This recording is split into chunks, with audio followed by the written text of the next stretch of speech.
الله الحمد لله وكفى وسلام على عباده الذين اصطفى أما بعد أعوذ بالله من الشيطان الرجيم بسم الله الرحمن الرحيم أرأيت من اتخذ إلهه هواه أفأنت تكون عليه وكيلا صدق الله العظيم وصدق رسوله النبي الكريم ونحن على ذلك لمن الشاهدين والشاكرين الحمد لله رب العالمين.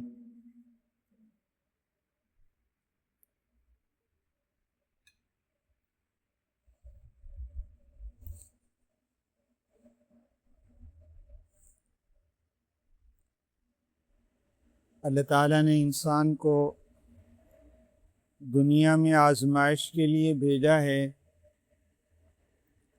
یہ دنیا آزمائش کی جگہ ہے، امتحان کی جگہ ہے.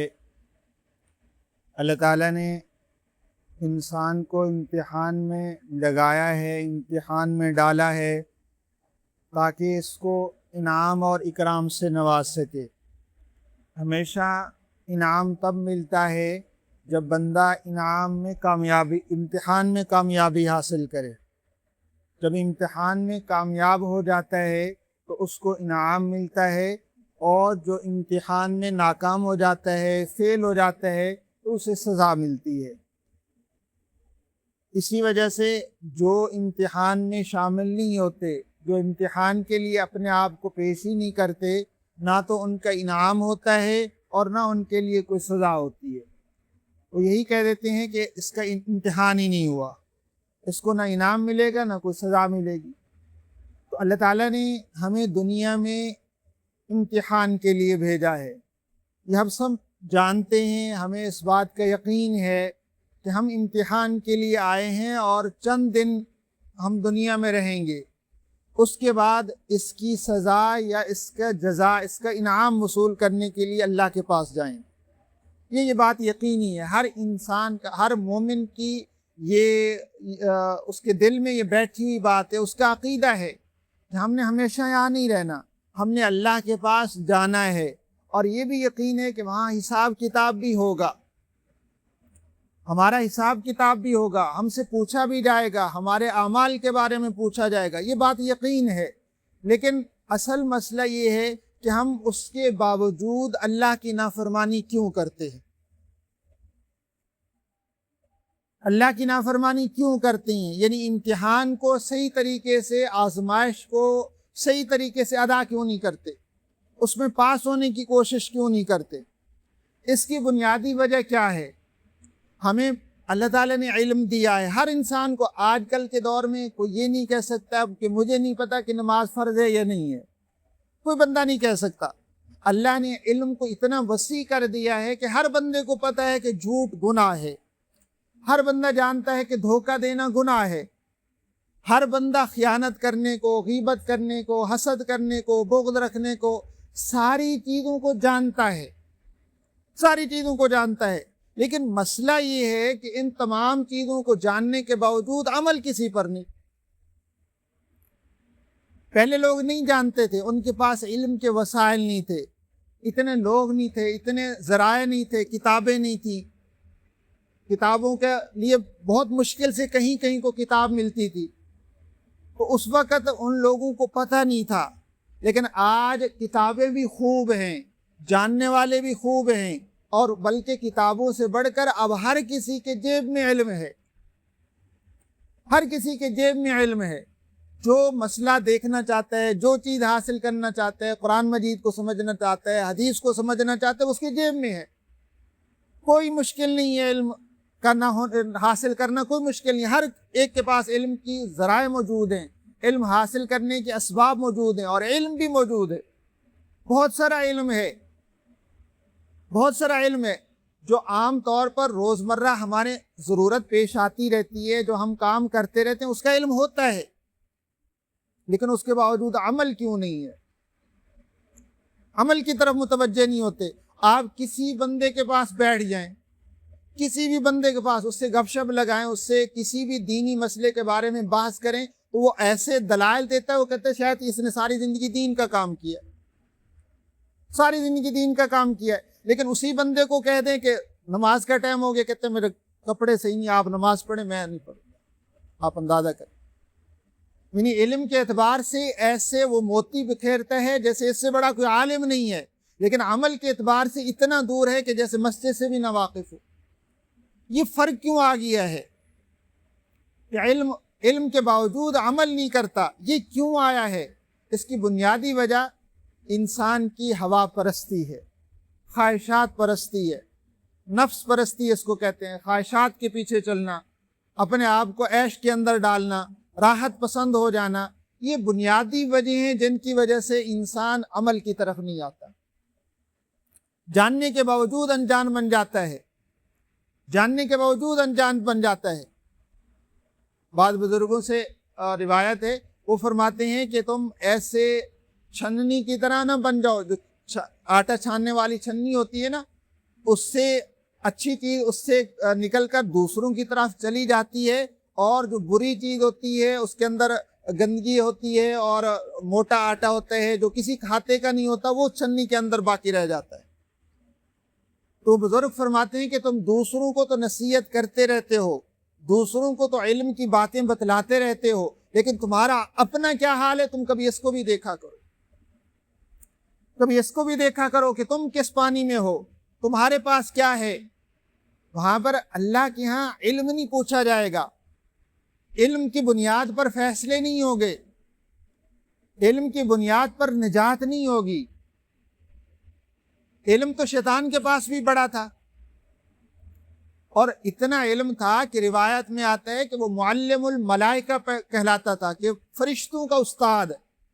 آپ اندازہ کریں کہ شیطان کو فرشتوں کا استاد کہا جاتا تھا، یعنی استاد پڑھانے والا ہوتا ہے، پڑھانے والے کو علم زیادہ ہوتا ہے، تو فرشتوں کا استاد تھا، لیکن اس کے باوجود گمراہ ہو گیا، اس کے باوجود رائندہ درگاہ ہو گیا، اللہ کی دربار سے دور ہو گیا، اللہ کا نافرمان ٹھہرا، ہمیشہ ہمیشہ کے لیے جہنمی ٹھہرا، اور لوگوں کو گمراہ کرنے کا سبب بنا۔ کیوں؟ اس لیے کہ علم کے باوجود اس کے پاس عمل نہیں تھا،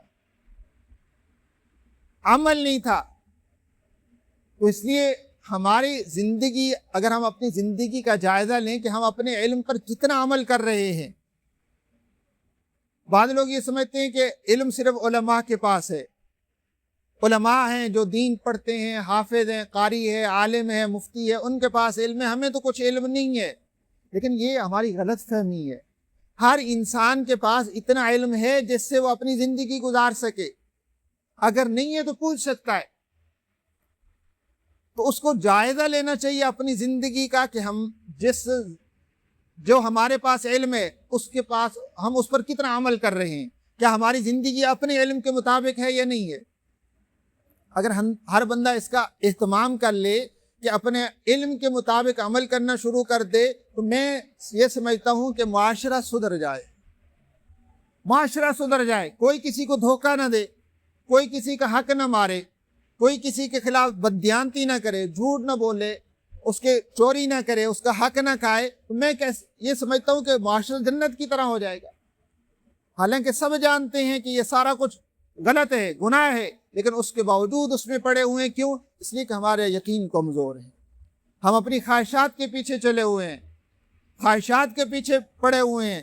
شیطان نے بھی اپنی خواہشات کے پیچھے چلا، ہمیشہ ہمیشہ کے لیے گمراہ ہو گیا۔ اس نے کہا کہ اس کے اندر تکبر پیدا ہوا نا، حسد اور تکبر پیدا ہوا کہ انسان مجھ سے افضل کیسے ہو گیا، کہ فلاں کو، حسد اسی چیز کا نام ہے نا، کہ فلاں کو یہ چیز کیوں مل گئی، میں اس کا زیادہ حقدار ہوں، اس کو نہیں ہونی چاہیے۔ شیطان نے یہ کہا کہ انسان اللہ کا خلیفہ بن رہا ہے، انسان اللہ کا نائب بن رہا ہے، اس کے پاس یہ خلافت نہیں ہونی چاہیے، میرے پاس ہونی چاہیے، کہ میں اتنے عرصے سے عبادت گزار ہوں، اس کو خلیفہ نہیں بنانا چاہیے، لہذا سجدے سے انکار کر دی۔ حسد پیدا ہوا، تکبر پیدا ہوا، گمراہ ہو گیا۔ اللہ تعالیٰ نے قرآن کریم میں ارشاد فرمایا کہ ارأیت من اتخذ الہہ ہوا، کہ نبی کریم صلی اللہ علیہ وسلم کو فرمایا کہ آپ تعجب کریں، کہ آپ دیکھتے نہیں، انہیں تعجب کی بات ہے کہ جس نے اپنے خواہشات کو خدا بنا لیا ہے۔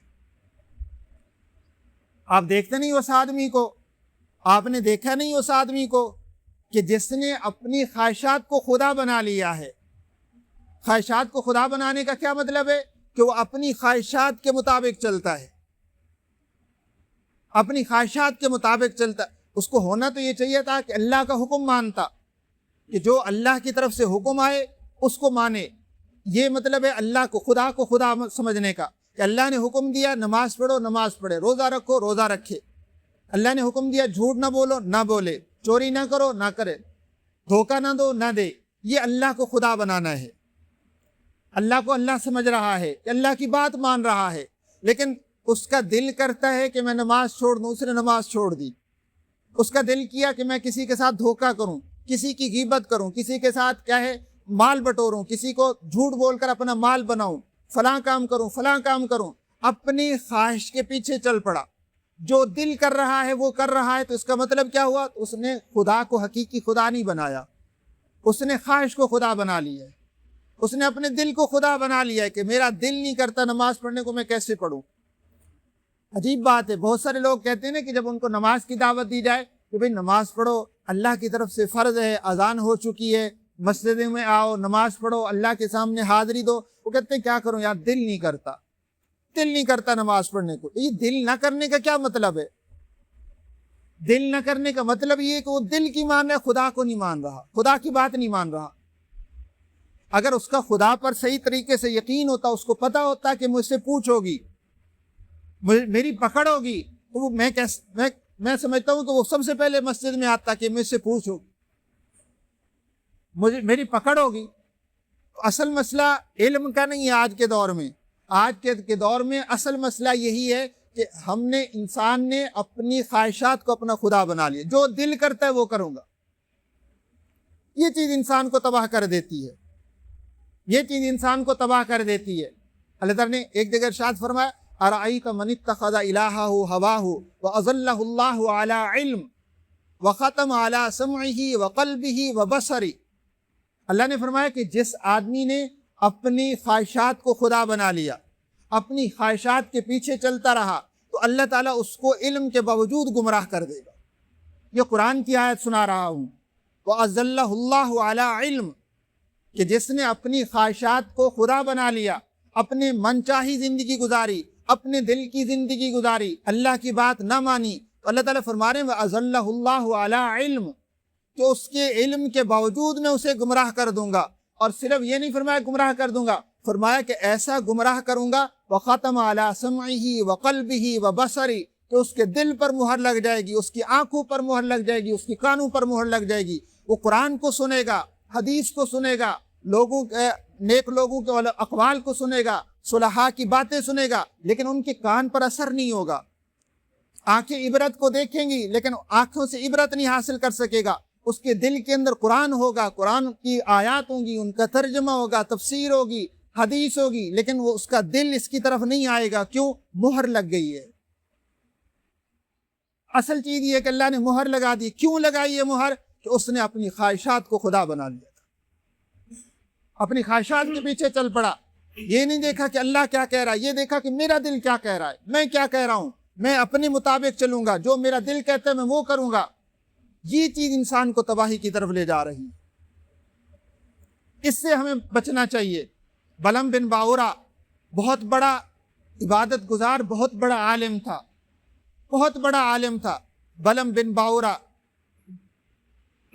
مستجاب الدعوات کہتے ہیں کہ جس کی ہر دعا قبول ہو، ہر دعا قبول ہو۔ بڑا نیک آدمی تھا، جو اللہ سے مانگتا تھا فوراً دعا قبول ہو جاتی۔ لیکن آخر کار کیا ہوا کہ اس نے موسیٰ علیہ السلام کے خلاف بد دعا کرنی چاہیے۔ موسیٰ علیہ السلام اللہ کے نبی ہیں، اس کو بادشاہ نے پیسے دیے، رشوت دی، اس کی بیوی کو کہا، تو اس نے اپنی خواہشات، پیسوں کی خاطر ایک نبی کے خلاف بد دعا کرنے لگا۔ تو نبی کے خلاف بد دعا کرنے لگا تو خود اپنے خلاف بد دعا ہوگی اور تباہ پر۔ اور روایات میں آتا ہے کہ وہ بد دعا ہوئی اور وہ کتے کی طرح اس کی زبان باہر نکل آئی۔ فَمَثَلُهُ كَمَثَلِ الْكَلْبِ إِن تَتْرُكْ يَلْهَثْ کہ قرآن کریم نے اس کی مثال دی ہے کہ وہ کتے کی طرح تھا کہ اگر اسے چھوڑ دو تب بھی وہ ہانپتا رہتا ہے، زبان باہر نکالتا رہتا ہے، چاہے اسے کام میں لگاؤ بھگاؤ تب بھی ایسا کرتا رہتا ہے۔ بلعم بن باورہ کی مثال، یہ کیوں اس کے ساتھ یہ معاملہ ہوا کہ وہ جاننے کے باوجود اس نے کیا کیا؟ خواہشات کے پیچھے چلا، خواہشات کے پیچھے چلا، اپنے خواہشات کو خدا بنا لیا، ہمیشہ کے لیے ناکام ہو گیا۔ ایک حدیث میں آتا ہے کہ آپ صلی اللہ علیہ وسلم نے فرمایا کہ قیامت کے دن ایک آدمی کو دیکھیں گے لوگ، اس کی حیرت سے دیکھیں گے، جہنم میں لوگ بڑے حیران ہوں گے کہ وہ اتنا اس کو عذاب ہو رہا ہوگا کہ لوگوں کو اس پر ترس آئے گا۔ وہ کیا عذاب ہو رہا ہوگا کہ حدیث میں آتا ہے کہ اس کی آنتنیاں باہر نکلی ہوئی ہوں گی، پیٹ سے آنتنیاں باہر نکلی ہوئی ہوں گی، درمیان میں آنتنیاں پڑی ہوں گی، اور وہ اس کے ارد گرد چکر لگا رہا ہوگا، آنتنیوں کے ارد گرد چکر لگا رہا ہوگا۔ تو لوگ حیران ہو کے پوچھیں گے اتنا سخت عذاب، تو پوچھیں گے کہ تیرا کیا گناہ تھا کہ تو نے کیا ہے کہ اتنا عذاب ہو رہا ہے؟ وہ کہے گا کہ میں اپنے علم پر عمل نہیں کرتا تھا، لوگوں کو دعوت دیتا تھا لیکن خود علم پر عمل نہیں کرتا تھا۔ اب ہم اپنی زندگی میں غور کریں، ہمارے پاس کتنا علم ہے، ہمیں کس چیز کا علم نہیں ہے؟ ہمیں نماز کا علم نہیں ہے، روزے کا علم نہیں ہے، زکوٰۃ کا علم نہیں ہے، کس چیز کا علم نہیں ہے؟ ہم اپنی زندگیوں میں جائزہ لیں کہ ہمارے علم اور ہمارے عمل میں فرق ہے یا نہیں ہے۔ اگر فرق نہیں ہے کہ جو ہمیں علم ہے اس کے مطابق ہم دین کے مطابق چلنے کی کوشش کرتے ہیں تو اس پر اللہ کا شکر ادا کرنا چاہیے۔ اگر نہیں ہے تو پھر یاد رکھنا چاہیے کہ اللہ تعالیٰ نے یہ فرمایا کہ جو آدمی اپنی خواہشات کے مطابق چلے گا، اللہ کی بات نہیں مانے گا، اپنی خواہشات اور اپنی دل کی سنے گا، تو اللہ کا اس کے ساتھ کوئی تعلق نہیں ہے، اللہ اسے گمراہ کر دیں گے اور پھر اس پر مہر لگ جائے، ہمیشہ کے لیے ناکام ہو سکتا ہے۔ اللہ تعالیٰ سے دعا ہے کہ اللہ تعالیٰ ہمیں اپنے علم کے مطابق عمل کرنے کی توفیق عطا فرمائے۔ آخر دعوانا الحمدللہ رب العالمین۔